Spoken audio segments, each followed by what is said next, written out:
orang yang merasa dirinya superior karena lebih mengenal Tuhan, ya, karena merasa dirinya sudah memegang jabatan. Jadi saya merasa saya nggak cocok di gereja. Saya bilang saya mau balik Tuhan, tapi please Tuhan, tempatnya jangan di gereja. Dan ketika yang bikin saya stay di full gospel adalah ketika kesaksian. Kalau kesaksian tadi masih oke ya, masih masalah kecelakaan, masalah asuransi.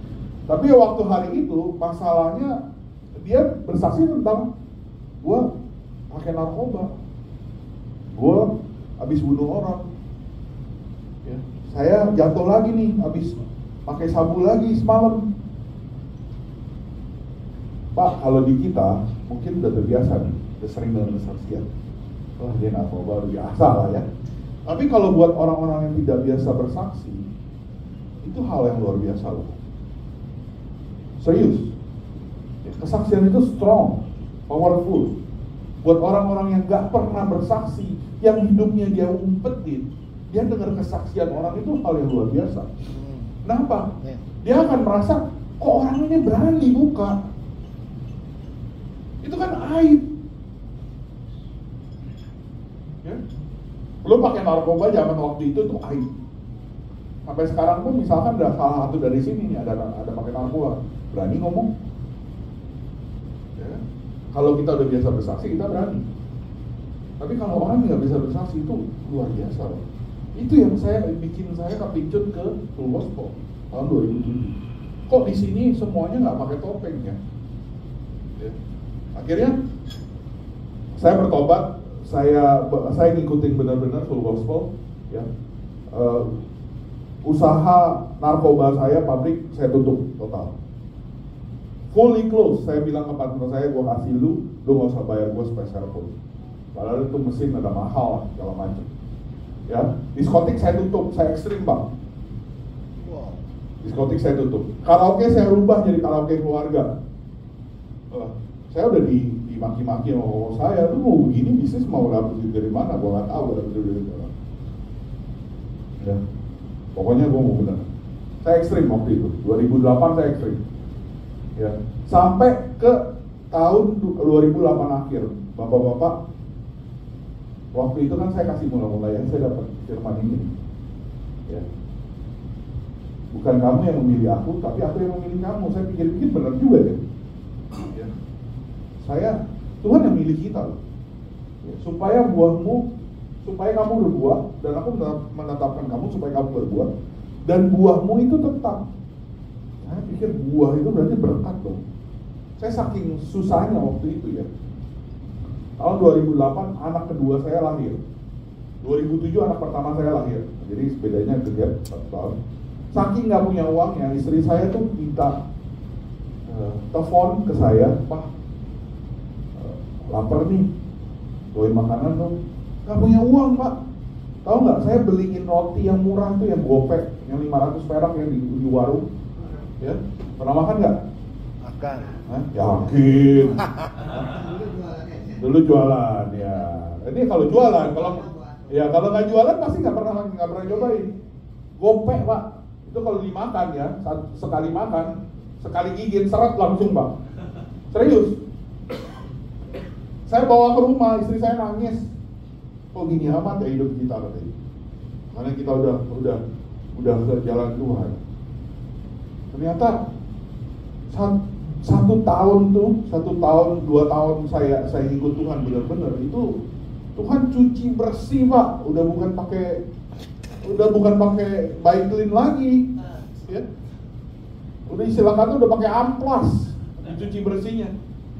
Cuci bersih sampai saya ngutang pak, karena harus hidup kan, harus kasih makan istri, harus kasih beli susu anak, beli pampers, sampai beli yang ketengan yang di warung. Wah itu, sampai akhirnya istri bilang kita pakai kain aja deh, cuci ntar, kesian loh. Ya, 2008 itu saya terjadi. Saya bilang Tuhan sampai kapan? Sampai kapan Tuhan? Tapi ternyata di 2009 Tuhan tunjukkan bahwa buah yang Tuhan maksud itu bukan cuma berkat. 2009, teman yang bawa saya masuk ke dalam full gospel, dia bersaksi depan saya, gue tuh dulu sebel sebenarnya malu. Ya, gue sebel dulu sebenarnya. Kenapa? Kan kita sering pergi bareng. Ya, kita sering pergi bareng ya karena lu punya duit aja. Kalau lu gak punya duit juga, gue sebel sama lu berarti. Gaya lu setengah. Saya orangnya dulu parah Pak, saya sombong, arogan. Ya gimana gak sombong, arogan, umur 20-an punya duit begitu banyak ya. Saya udah bilang, susah sekali buat orang kaya untuk percaya Tuhan, untuk bertobat. Susah. Ya itu terjadi, saya ngerasain sendiri. Saya bisa beli apapun, saya bisa beli polisi.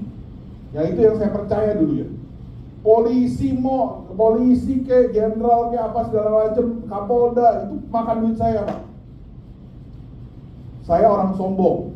Saya percaya uang itu bisa membeli segalanya. Ternyata tidak, Tuhan buktikan. Tuhan buktikan tidak. Dan saya dipanggil sama Tuhan. Saya dipilih sama Tuhan. Buah pertama adalah yang saya dapat dari mengikut Tuhan, dari ketika Tuhan sudah menetapkan adalah buah perubahan karakter. Saya berubah karakter, totally 180 derajat. Sampai teman saya yang bilang, dulu gue gak suka ada lu. Sekarang kalau gak ada lu ngumpul tuh kayak ada yang kurang katanya. Ya, ini saya quote asli dari yang dia ngomong, bukan saya lebih-lebihkan. Benar dia ngomong seperti itu. Ya. Dan dia ngomong perubahan itu banyak sekali. Yang paling pertama ngerasain perubahan siapa? Istri. Makanya dulu kalau saya nggak full gospel itu pasti didorong. Full gospel dong, ayo dong. Itu kalau kita dilihat berubah sama sekeliling kita jadi berkat. Itu buah yang pertama. Buah yang kedua ya 2009 Tuhan berikan saya pekerjaan baru. Ya, itu juga melalui mujizat bapak-bapak. Ya, saya apply ke ratusan mungkin ribuan perusahaan. Ya, akhirnya Tuhan suruh saya kerja. Dulu dari punya diskotik, pegang duit begitu banyak. Terus Tuhan suruh gua kerja sama orang. Oke, nggak apa-apa. Saya kerja. Saya kasih apply pekerjaan mungkin ratusan. Ya, saya cuma dipanggil tiga kali. Ya. Mungkin bapak-bapak tahu di sini ada namanya Infogadi. Majalah. Infogadi. Nah, Infogadi Darmawan. Ya. Temannya Pak Amin ya. Oke. Galak Pak. Saya interview pertama kali bulan Februari Pak. Februari 2009. Ya. Interview pertama kali sama Pak Sukarni Darmawan itu Februari 2009. Gak dipanggil Pak sampai bulan Juni. Bulan Juni saya ditelepon sama HRD disuruh psikotes. Psikotesnya di UI top management. Ya kalau UI top management itu, jadi psikotes itu kan ada 3 level. Ada yang 3 level middle management sama top management. Ya saya apply waktu itu untuk jadi general manager, jadi top management. Ya saya psikotes bareng-bareng sama direkturnya Pertamina tuh. Ya bareng-bareng tuh sama direktur Pertamina, pokoknya yang top management BUMN tuh bareng-bareng tuh. Saya psikotes waktu itu. Ya saya di psikotes, jalanin psikotes sendiri itu adalah juga sebuah mujizat. Ya saya nggak cerita lah di sini, itu ceritanya panjang. Nah singkat cerita bulan Oktober saya dipanggil lagi sama mantan bos saya. Saya udah tahu, saya belum tahu apa, dipanggil lagi, saya bilang itu prosesnya kan berapa jalan 5 bulan ya, luar biasa loh. Itu Tuhan benar-benar proses. Ya, Tuhan mau lihat lu setia nggak?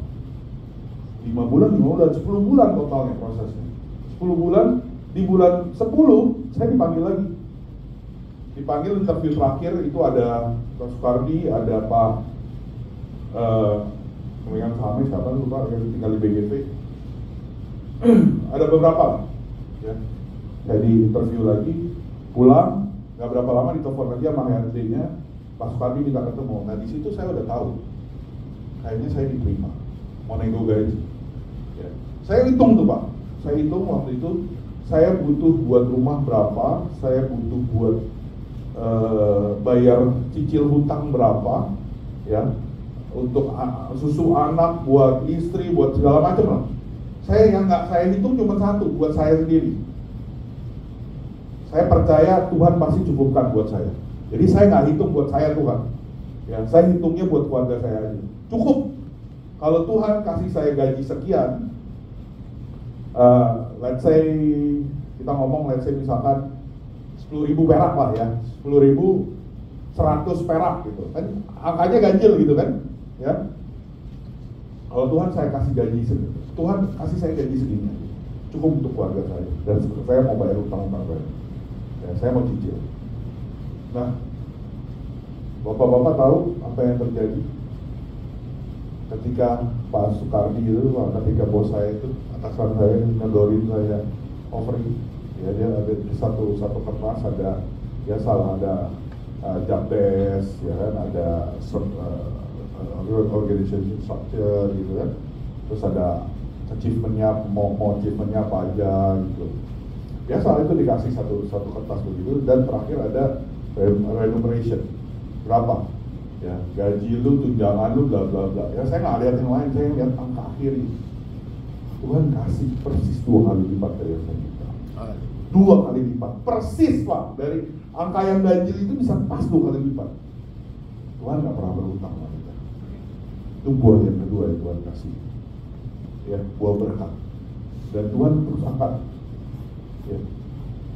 Buah ketiga yang Tuhan kasih adalah melalui saya bisa bawa. Teman saya waktu SD mungkin pernah ngomong di sini, Pak Raymond, ya, Pak Raymond, orangnya gede juga kayak saya. Pernah ngomong di sini, kok pernah diundang Pak Milik, ya. Itu teman SD saya Pak. Dia kontak saya pas saya lagi di Info Gading, yang dia sangka saya masih punya diskotik. Ya, dia telepon saya minta kerja. Ya, dia pikir udah tuh, gue jadi waitress juga gak apa-apa lah katanya di diskotik. Tapi ternyata puji Tuhan saya sudah diselamatkan Tuhan. Saya bilang, enggak, gue udah gak di sana, lu kerja aja di sini. Ya, lu kasih CV. Pak, saya mungkin salah KKN ya Pak, tapi begitu dia interview pertama itu kayak orang dongo Pak. Karena narkoba. Ya. Kalau Bapak kalau kita baru sembuh dari narkoba, dari sabu lah ya, atau dari putau, itu nggak connect. Ditanya apa, mesti loading dulu tuh. Ada kalau zaman dulu Windows kan ada itu tuh jam pasir, muter-muter gitu kan, ya. Loading, baru dia jawab. Tapi Tuhan suruh dalam hati dia terima. Nah, ini nggak tahu saya salah apa enggak, jangan cerita kapan berarti ya, ntar saya kenal.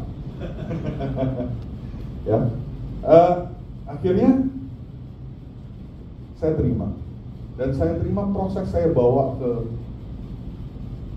full gospel itu lama sekali Pak. Saya sampai dari yang saya otoriter, lu harus, kalau nggak mau potong gaji, tetap nggak datang.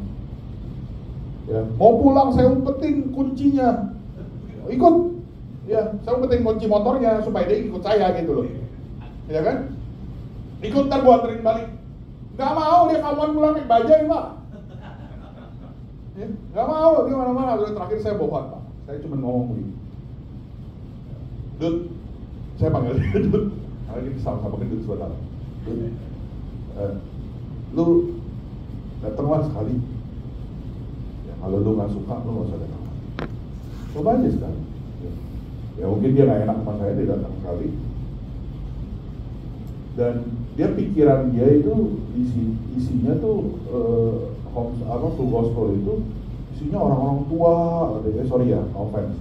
Ya, di sini muda semua.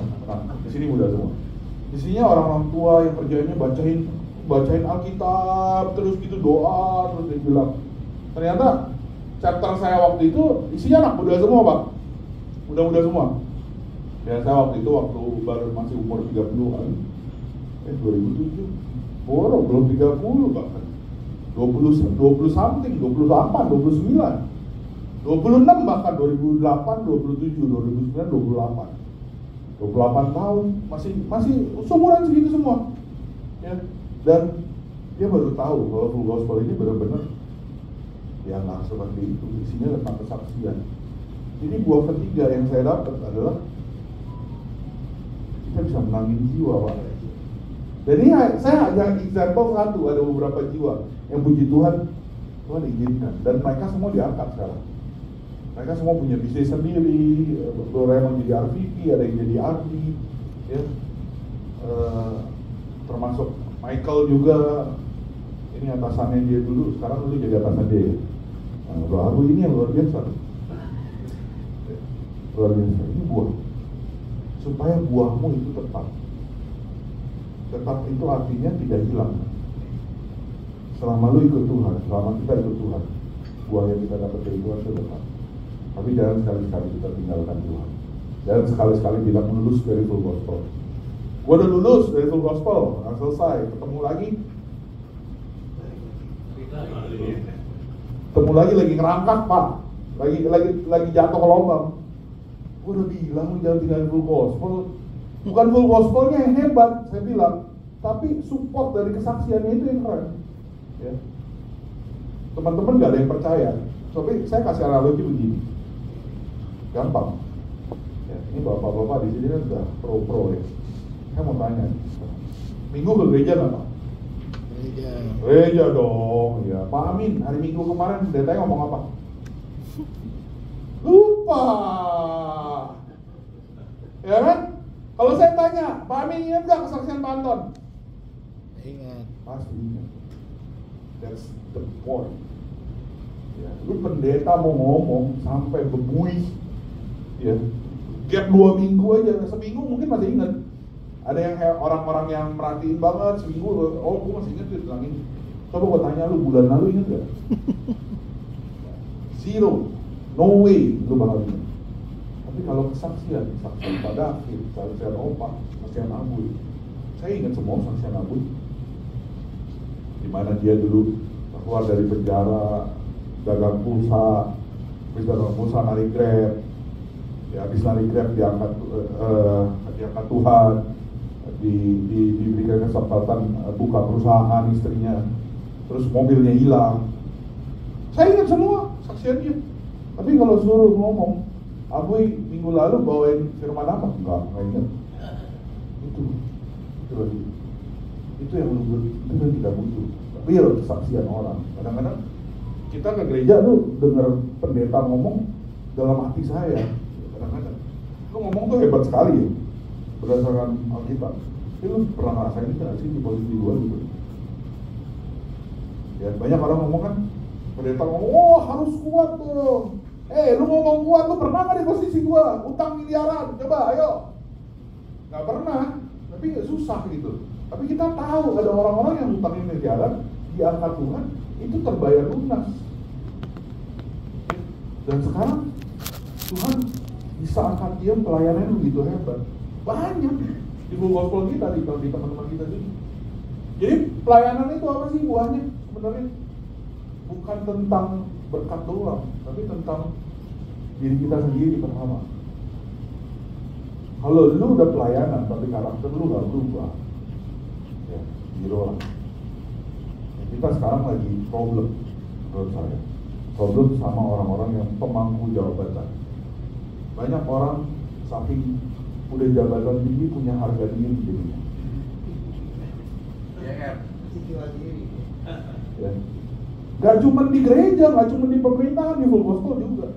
Itu yang kita mesti hati-hati. Saya cuma berdoa waktu saya jadi regional dipilih ya, di telepon saya jadi Pak Dali, angkat saya, bahwa jadi RP, saya cuma bilang Tuhan jangan biarkan harga diri saya sebagai regional presiden menghambat pelayanan saya. Banyak orang yang harga dirinya begitu tinggi sehingga pelayanannya dilupakan. Siapa lu? Gua RP. Siapa lu? Gua MP. Banyak orang yang seperti itu.